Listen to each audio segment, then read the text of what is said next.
सुनना, जरा ध्यान से सुनना इन महापुरुष के वचन। बाबा, हमें क्लेश बना रहता है, एक जलन बनी रहती है, एक अशांति, नाप के देखो हृदय में। तो उन्होंने कहा कि राम भजन बिनु सुनहु खगेसा, मिटहि न जीवन केर कलेशा। जैसे पहला ग्रास पाते हैं तो भूख उतनी एक ग्रास की जैसी मिटती है, पर अनुभव में नहीं आती। फिर हम ग्रास पे ग्रास पाते चले जाते हैं, और जब अंतिम ग्रास की स्थिति होती है तब जाके तृप्ति का अनुभव होता है। ऐसे ही उपासक, जब पहला भजन शुरू हुआ तो जलन बढ़ती है। ध्यान देना, अगर उसी समय एक कवल पवा करके रोक दिया जाए तो उसको कोई तृप्ति नहीं होगी, और परेशानी ऊपर से चित्त में हो जाएगी कि नहीं पा रहा था तो अच्छा था, अब पा रहा था तो भर पेट पाना। ऐसे ही अभी तक भजन नहीं करके विषयों में डूबे थे तो भूले हुए थे, लेकिन अब भजन शुरू किया तो अब जलन शुरू होगी। इतना नाम जप करो कि पेट भर जाए, तब जाके स्वाद आएगा। जिस दिन से भजन शुरू किया उस दिन से भव रोग नष्ट होना प्रारंभ हो गया। व्यर्थ नहीं जाएगा, पर उस नाम का, अंतिम नाम का, जिस समय भगवत साक्षात्कार होगा उसका इंतजार करते हुए नाम जपते रहो, हर कवल खाते रहो, पेट भर रहा है। फिर जब यहां आओगे तब पता खीर कैसी है, पुआ कैसा है, पकौड़ी कैसी है, कचौड़ी उसका स्वाद तब आएगा जब आपका पेट भरने लगेगा। जन्म जन्म के भूखे हो, इसलिए नाम में स्वाद नहीं आ रहा, बिना स्वाद के पाते रहो, यही तुम्हारी अशांति को नष्ट कर देगा। राम भजन बिनु सुनो खगेसा, मिटहि न जीवन केर कलेश। एक एक श्वास में जो तुम नाम जप कर रहे हो, मानो एक एक ग्रास भोजन कर रहे हो, वो तुष्टि पुष्टि क्षुधा निवृत्ति होती चली जाएगी, पर पता चलेगा तब जब आप पेट भर जाएगा। ऐसे ही जब भजन एकत्रित हो जाएगा तो संसार से वैराग्य स्वरूप का बोध और भगवान से प्रेम तीनों हो जाएंगे, तभी पूरी जलन मिटेगी, जब भगवत साक्षात्कार होगा। महाराज जी, तो अब हमको एक साधन बता दो जिससे हमें पूरी की पूरी सब बातें भूल कर केवल एक में लग जाए, हमारा काम बन जाए। तो कह रहे, सुबह से लेकर नींद तक और नींद से लेकर सुबह तक, चेतना से लेकर मृत्यु तक तुम्हारा नाम न छूटे। जितना तुम कार्य करते हो, सब कार्य करते हुए यदि केवल नाम पकड़ लिया तो ये नाम तुम्हें महाभागवत और सिद्ध पुरुष बना देगा। नाम कैसे पकड़ा जाता है? जैसे प्यासे आदमी को खूब अच्छे अच्छे पकवान सामने रख दो, उसे अच्छा नहीं लगेगा, केवल पानी चाहिए, पानी। जैसे भूखे आदमी के पास हीरा जवाहरात दुनिया के सब रख दो, नहीं, भोजन चाहिए, भोजन। ऐसे तुम्हारा नाम में प्रेम हो, उठते बैठते चलते फिरते खाते पीते सब समय नाम नाम नाम, तब तुम्हारे अंदर दिव्यता जागृत हो जाएगी। बाबा, नाम से प्रेम नहीं होता, नाम जपने में मन नहीं लगता। तो तुम जब अपने मन की बुराइयों को पकड़ पाओगे और उनको दूर करोगे, तब तुम्हारी नाम में प्रीति होगी। इसीलिए तो कहते हैं कि खूब सत्संग सुनो। जब तक सत्संग नहीं सुनोगे तो तुम्हें पता ही नहीं चलेगा कि तुम्हारी गलतियां क्या क्या हैं, बुराइयां क्या क्या हैं। सत्संग सुनोगे तो सत्संग से दो बात होती है, अपनी बुराइयों का पता चलता है और उनके त्यागने की बल वृत्ति मिलती है सत्संग से। भक्ति स्वतंत्र सकल गुण खानी, बिनु सत्संग ना पावई प्राणी। भक्ति, निरंतर भजन, इस समस्त गुणों को प्रकाशित कर देता है, पर बिना सत्संग के शुद्ध भक्ति का जागरण नहीं होता। इसलिए सत्संग से हमारे अंदर जो बुराइयां हैं वो समझ में आती हैं। बुराइयों को दूर करने की सामर्थ्य भी सत्संग से आती है। फिर सत्संग से ऐसा मन सावधान हो जाता है कि बुराई करने की तो बात जाने दो, बुराई की समीपता बर्दाश्त नहीं होती है, बुराई का चिंतन बर्दाश्त नहीं होता है। हृदय दर्पण की तरह साफ हो जाता है, जरा सी भी बुराई बहुत बड़ा पहाड़ जैसा दिखने लगती है। ऐसे उपासक के हृदय में नाम के प्रति प्रियता हो जाती है और वो खूब निरंतर नाम जपने लगता है। महाराज जी, लोग कहते हैं कि भगवान के दर्शन से क्या मिल जाएगा, क्या लाभ हो जाएगा? भगवान के दर्शन हो गए तो फिर बाकी क्या रह जाएगा? उत्तर, भगवान के दर्शन से बढ़कर कोई लाभ? अरे अभी तो भक्ति करो, मन को शुद्ध करो, खूब नाम जप करो, फिर आगे तुम देखोगे भगवत साक्षात्कार से बढ़कर कोई लाभ होता है? अरे जिसके जानने के बाद कुछ जानना बाकी नहीं रहता, जिसे पाने के बाद कुछ पाना बाकी नहीं रहता, वो भगवान है। उनका साक्षात्कार होने के बाद जो दिव्यता, जो दिव्य आनंद रहता है, उसे कुछ बाकी रहता है। तो हमें क्या करना चाहिए? फिर हम कह तो रहे तुम्हें निरंतर नाम जप करना चाहिए, निरंतर नाम जप करना चाहिए। तो माला से जपें या अंगुलियों से जपें, भाई नए साधक को गिनती से नाम जप करने में ज्यादा रुचि होती है, इसलिए गिनती पर दृष्टि नए साधक को संख्या पर रखनी चाहिए। ये बहुत अच्छी बात कह रहे हैं। नए साधक को संख्या पर दृष्टि रखनी चाहिए। आज 11 माला किया, फिर और बढ़ाया, फिर और बढ़ाया, फिर और आगे चल करके फिर ऐसा मन हो जाता है कि फिर वो निरंतर जब पकड़ता है तो माला भी अच्छा नहीं लगता। कौन गिनती करे, कौन सुमेरु आई तो पलटे, उधर ध्यान दे या अंदर ध्यान दे, फिर वो स्थिति आती है। बाबा नाम जपने में जैसे मन भागता है तो क्या करना चाहिए? तो नाम को बार बार लिखे या नामी की मूर्ति सामने बना रख ले, छवि सामने रख ले, उस छवि को बार बार देखता रहे। मनो राधा वल्लभ लाल जी की छवि रख ली, बार बार देख रहे, नाम जप कर रहे, फिर अंदर राधा वल्लभ की छवि देख रहे, फिर नाम जप कर रहे, फिर बाहर देख रहे। मन भागे तो छवि में लगाओ, नाम में लगाओ। बाबा अच्छा बताइए, नाम में प्रीति कैसे हो? शरीर पवित्र रखो, वस्त्र पवित्र रखो, भोजन पवित्र रखो, संग पवित्र रखो, तो विचार पवित्र होंगे। विचार पवित्र होगा तो फिर यह समझ में आ जाएगा कि नाम के बराबर कोई साधना नहीं है। नाम जपने के बराबर कोई साधना नहीं। जो नाम जप करता है उसके लौकिक और पारलौकिक सारी कामनाएं पूर्ण हो जाती हैं और उसको मोक्ष पदवी मिल जाती है। यदि मोक्ष नहीं चाहता तो उसे प्रेम प्राप्त हो जाता है। देखो, जैसे सूर्य नारायण उदय होते ही अंधकार नष्ट हो जाता है, ऐसे नाम का प्रकाश होते ही अज्ञान अंधकार नष्ट हो जाता है। पर यह उन्हीं का होता है जिनकी पवित्र दिनचर्या होती है। शरीर पवित्र रखो, वस्त्र पवित्र रखो, भोजन पवित्र रखो, विचार, आपके विचार अगर गंदे हैं तो फिर नाम कैसे चलेगा अंदर? विचार पवित्र रखो। देखो, हम तो कहते हैं जब प्रातः काल उठो तो खूब नाम जप करो, जब सूर्य उदय हो रहे हो तो खड़े होकर उनका आदर करो, अर्घ दो, दंडवत प्रणाम करो। अरे सूर्य भगवान है, सूर्य नारायण है। ये लोग जो सूर्य उदय हो रहे हैं और सो रहे हैं, उनकी श्री कीर्ति आयु सब धीरे धीरे नष्ट हो रही, वो जान नहीं पा रहे। महाराज जी, कोई कहता है कि ज्ञान श्रेष्ठ है, कोई कहता भक्ति। अरे बाबा, तुम इन बातों में मत फंसो कि ज्ञान श्रेष्ठ है कि भक्ति श्रेष्ठ है। अरे जिससे संसार का चिंतन छूटे और प्रभु की याद आवे वो श्रेष्ठ है। जो तुम पकड़ पाओ जल्दी करो, नाम जप करो। इसमें मत लगो कि ज्ञान श्रेष्ठ है कि भक्ति श्रेष्ठ है। मर्यादा भगवान के नाम की एक अमोघ है। खूब नाम जप करो। चारों शास्त्र, वेद, पुराण, जितना ज्ञान है सब नाम में भरा हुआ है। तुम जितना नाम जप करोगे उतना आपके हृदय में वो प्रकाशित हो जाएगा। तुम्हारे मन को जैसे विषय खींच रहे हैं, ऐसे तुम्हारे मन को नाम खींचेगा। बहुत ध्यान दीजिए, जैसे विषय तुम्हारे मन को खींच रहे हैं, ये भोगूं, ये भोगूं, ये भोगूं, एक दिन नाम ऐसे खींचेगा तुम्हारे मन को, श्री जी से जोड़ देगा। पक्का ऐसा ही है। संसार के भोगों की तरफ से जब ग्लानि होने लगे, घृणा होने लगे, तो समझ जाना कि नाम तुम्हें खींच रहा है प्रभु की तरफ। और अगर ऐसा नहीं हो रहा तो अभी इतना नहीं नाम जप कर पा रहे कि तुम्हारे मन को खींच कर प्रभु में लगा दे। जिस प्रकार दीपक को हम जलाते हैं तो वो अपना प्रकाश करता है, और जब सूर्योदय होता है तो उसका अपना प्रकाश होता है।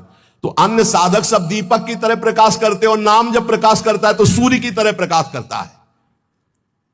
मन का संपूर्ण अंधकार नाम जप से दूर हो जाता है। दीपक दूसरी कोठरी तक प्रकाश नहीं पहुंचा पाता, और जब सूर्य उदय होना होता है तो अंदर की गुफा में भी प्रकाश अपने आप पहुंच जाता है। तो स्थूल शरीर, सूक्ष्म शरीर, कारण शरीर, तीनों में ज्ञान का प्रकाश कर देने की सामर्थ्य अन्य साधनों में नहीं, नाम में है। यह प्रकाश इसलिए नहीं हो पाता कि तुम बुरे विचार, बुरा संग, बुरा भोजन, बुरे कर्म नहीं छोड़ पा रहे हो। बुरे कर्म अगर करोगे तो तुम्हारे विचार गंदे रहेंगे, तो फिर प्रकाश कहां से होगा? इसलिए बुराइयों को रोको, बुरे विचारों को रोको, बुरे आहार को रोको, बुरे संग को रोको। देखो, कलिकाल की बड़ी महिमा है। इसमें नाम जब से बहुत जल्दी भगवत साक्षात्कार होता है। कलिकाल की एक महिमा है। कलि का एक विशेष प्रभाव है। कलियुग केवल नाम आधारा। अगर आप नाम जप कर रहे हैं तो इसमें बहुत जल्दी भगवत साक्षात्कार होता है। नाम जापक के हृदय में नित्य दिन अमृत बरसत सारे, मधुर मधुर ध्वनि बादर गरजत, कोटिन चंद्र सहस उजियारे। नित्य दिन अमृत बरसत सारे, ज्ञान का अमृत, प्रेम का अमृत, जो चाहिए वो नाम से सब बरसता है। बोले मधुर मधुर ध्वनि जैसे अंदर हुई, राधा राधा राधा, यही बादल की गर्जना है। करोड़ों चंद्रमा एक साथ उदय हो जाए, ऐसी शीतलता, ऐसा अमृत वर्षण, ऐसा आनंद, ऐसी चांदनी हृदय में नाम प्रकाशित करता है। सूरत कटोरी भरी भरी पीवे, पियत पियत छके अगर जियारे, मग्नानंद स्वरूप अखंडित पिया हे रत भय आप पियारे। स्वामी श्री मग्नानंद सरस्वती जी सेनपुर कह रहे कि सूरत माने स्मृति। स्मृति की कटोरी में भर भर करके नाम जो पी रहे हैं वो पीते पीते इतने छक गए, इतने मगन हो गए कि बोले पिया हेरत भय आप प्यारे। अपने प्रीतम का साक्षात्कार हुआ कि वो खुद प्यारे हो गए। पिया हेरत भय आप प्यारे, तस्मित जने भेदा भावात ब्रह्मविद ब्रह्म ही बहुत। लाली मेरे लाल की जित देखो तित लाल, और लाली देखकर मैं गई तो मैं भी हो गई लाल। तो बोले मगनानंद स्वरूप अखंडित पिया हेरत भय आप प्यारे। नाम में ऐसी सामर्थ्य है, इसलिए साधक बता रहे महाराज जी, साधक के लिए, नाम जापक के लिए विषयी पुरुष का संग सबसे बड़ा पतन का हेतु है। नाम जापक को नाम में प्रेम पाने के लिए केवल नाम जापक संतों का संग करे, बस विषयी पुरुषों का संग ना होने पावे। साधक को शरीर स्वस्थ रखने के लिए भोजन पाना जबान के स्वाद के लिए नहीं, खान पान का संयम रखो। भजन अपना कभी प्रकाशित ना होने पावे कि मैं इतना जप करता हूं, गुप्त रखो भजन को। अपने को भजनानंदी बनाओ, लेकिन भजनानंदी प्रकाशित मत करो। भजन से कभी तृप्त मत हो कि हमारी आज की दिनचर्या की 11 माला हो गई, अब तो छुट्टी, मन फंसा देगा। नहीं, 11 माला तो गुरुजी ने कहा, हर समय कहा कि राधा वल्लभ श्री हरिवंश राधा राधा, खाली तो रहना ही नहीं। गुरुदेव से कभी भी सांसारिक वार्ता ना करो। खोटी बातें करने से गुरु की नजर से वो गिर जाता है। जब देखो तब प्रपंच की बात, जब देखो तो उसको देखते ही लगता नहीं, कभी प्रिया प्रीतम की बात ही नहीं करता। समस्या ही समस्या, संसार ही संसार। जो ध्यान दीजिएगा, पाप कर्म, छल कपट, मान की चाह, धन की चाह, पराई स्त्री के प्रति राग, दूसरों की निंदा, परचर्चा, अभिमान, धूर्तता, पाखंड, इन दोषों का त्याग करके संयम ब्रह्मचर्य से रहता है, उसको यह शिकायत ही नहीं हो सकती कि मेरा नाम जब निरंतर नहीं चलता। निरंतर चलेगा। किनका नहीं चलता? जो पाप कर्म करते हैं, जो छलिया हैं, कपटी हैं, जो मान चाहते हैं, जो धन चाहते हैं, जो पराई स्त्री के प्रति राग बुद्धि, जो दूसरों की निंदा, जो दूसरों की चर्चा करते हैं, अभिमान करते हैं, धूर्तता, पाखंड करते हैं, उनके हृदय में नाम नहीं चलता। ये परदोष दर्शन भगवत प्राप्ति में महान बाधक है। इसलिए पर चर्चा, परदोष दर्शन, पर निंदा भूल कर साधक न करे, नहीं नाम जप नहीं कर पाएगा। एकांत में रहने का अभ्यास, नींद को जितना कम से कम से काम चल जाए उतना स्वीकार करना, उच्च स्वर से नाम कीर्तन करना, सदग्रंथों का पाठ करना, आसक्ति को छोड़ करके भगवत चरणारविंद की आसक्ति में दृढ़ होने के लिए दुखों को, विपत्ति को, अपमान को, निंदा को शांतिपूर्वक सह जाना, इससे भगवत आसक्ति होगी। दुखों को, विपत्ति को, अपमान को, निंदा को शांतिपूर्वक सह जाओगे तो भगवान में आसक्ति हो जाएगी। जब तुमसे कोई क्रोध करे तो क्षमा कर दो, जब बैर करे तो तुम उसे नमस्कार करो, जब बुराई करे तो तुम उसकी भलाई करो, तो नाम भगवान तुम्हारे हृदय में अपने आप चलने लगेंगे। पकड़ो। जब नाम चलने लगता है तो उपासक का स्वभाव कैसा हो जाता है? वो अपने को सबसे छोटा समझने लगता है, उसमें कभी अभिमान की वृत्ति नहीं आती, वो किसी के दोष कभी ना देखता है, ना वर्णन करता है, ना सुनता है, ना किसी से घृणा करता है। उसका स्वभाव बहुत कम बोलने का हो जाता है। वो सदैव बोलेगा तो मीठे वचन बोलता है। वो सबकी सेवा करने का स्वभाव रखता है, किसी से सेवा नहीं करवाता। वो विवाह, उत्सव, जन समूह, इनसे बचने की कोशिश करता है। जहां विवाह का उत्सव है, चाहे गृहस्थी हो, नाम जापक हो, गले में माला है, कंठी है, वहां पा रहे हो जहां अपवित्रता का ही साम्राज्य है। आप क्या समझते हो? चिकने चुपड़े सब रखे हैं दूर से, लेकिन घोर अपवित्रता। बहुत संभल के जबान को। कोई भारी उत्सव है सांसारिक जन समूह वाला नहीं, पूर्ण भगवत पवित्र जीवन। जो नाम को इन दो से बढ़कर समझता है, उसका नाम कभी नहीं छूटता। काम भोग से और धन से, दो से बढ़ करके जो नाम को आदर देता है, उसका नाम कभी नहीं छूटता। नाम कहां छूटता है? काम वासना और धन वासना में जिसकी वृत्ति है, वो नाम निरंतर नहीं चला सकता। नाम जपने के बीच में खाई है, निरंतर उधर नाम जप होने लगेगा। दो खाइयां पार कर लो, काम भोग की और धन के चाह की, तो उधर नाम जप निरंतर होने लगेगा। नाम अविनाशी है, जीव अविनाशी है, पर बीच में धाराएं हैं विनाशी। कंचन, कामिनी, कीर्ति, इनको पार कर लो, निरंतर नाम जप करो। इनके पार करने के लिए 3 बातें चाहिए। कंचन, कामनी, कीर्ति को पार करने के लिए सदगुरु की सेवा, मैं शरीर नहीं हूं ऐसा चिंतन, और हर कर्म शास्त्र सम्मत, तो कंचन, कामनी, कीर्ति तीनों से पार हो जाओगे। सदगुरु की सेवा, मैं शरीर नहीं हूं ऐसा आत्मचिंतन, और जितने कर्म है वो सब शास्त्र के अनुकूल, तो माया से पार हो गए। 3 खाइयां। जब नाम जब शुरू होगा तो ये विघ्न आएंगे, इनसे बच जाना। लोक में मान प्रतिष्ठा यश और उसका भोग भोगना। लोक में मान प्रतिष्ठा यश है, उसका भोग नहीं भोग रहे हो, कुछ नहीं बिगाड़ पाएंगे। अगर भोग भोग लेगा, छाती ठंडी होना। नाम हो रहा है, प्रणाम हो रहा है, नमस्कार, हृदय शीतल हो रहा है, तो आप चैन से अभी शीतल कर ले, आगे चल के बहुत आग गिरेगी। मान प्रतिष्ठा का भोग करने वाला निरंतर नाम जप नहीं कर सकता, उसे भ्रष्ट होना पड़ेगा। धन लाभ के लिए विचारवान रहना। नाम जप करते हुए भोगों में सुख बुद्धि होना, ये भोग मिल जाए, ये भोग मिल जाए। नाम जप करते हुए जो मैं इच्छा करूं वही मिल जाए, वो मिल जाता है। ये कभी निरंतर नाम जप होने नहीं देंगे, सफल नहीं होने देंगे। फिर एक लोक में मान प्रतिष्ठा होना, उसका भोग। धन लाभ के लिए विचारवान रहना, चिंतन करना कैसे धन मिले, जो मैं चाहूं वो मिल जाए, वो मिल गया। ये तुम्हारे भजन को छीण कर देंगे, भजन नहीं होने देंगे। इसलिए उपासक सावधान होकर जो सुने उसे मन में गुने, आचरण में उतारे। केवल तुम हो, तुम परमार्थ में, और सब तुम्हारे विरोधी हैं, मान लो। पूज्यपाद शिवड़िया बाबा, ऐ साधक तू अकेला है, पूरा विश्व तेरे खिलाफ है। कैसे महाराज, अब आप ही तो हमारे जीवन हो। अब गया मन, हुआ ना चिंतन, तो ले गया ना तुम्हारा चिंतन। ये कोई गाली दे के, कोई मान करके, कोई भगवान बना करके, कोई धूर्त कह के किसी भी तरह से तुम्हारे चित्त को खींचने ना पावे। पूरा संसार तुम्हारे चिंतन को खींचने वाला है, तुम केवल अकेले अपने चिंतन को बचा के प्रभु में लगा दो। बस यही सूरवीरता, यही पूरे संसार पर विजय प्राप्त करना है। और इसी के लिए ये चर्चा रोज हो। इनसे बचो, ये करो, ऐसे सावधान रहो। ये सत्संग केवल भगवत प्राप्ति के लिए। इसलिए हाथ जोड़कर प्रार्थना है, आप अपनी कृपा अपने ऊपर करके ये जो सुन रहे हो इसको आचरण में उतार लो। खूब नाम जप करो। मान लो अभी कोई तुम्हारा नहीं है, अभी आपकी नवीन अवस्था है, अभी वैराग्य पूर्वक रहो, खूब भजन करो। आगे चल करके तुम्हें जीवन में बहुत बढ़िया सुख मिलने वाला है।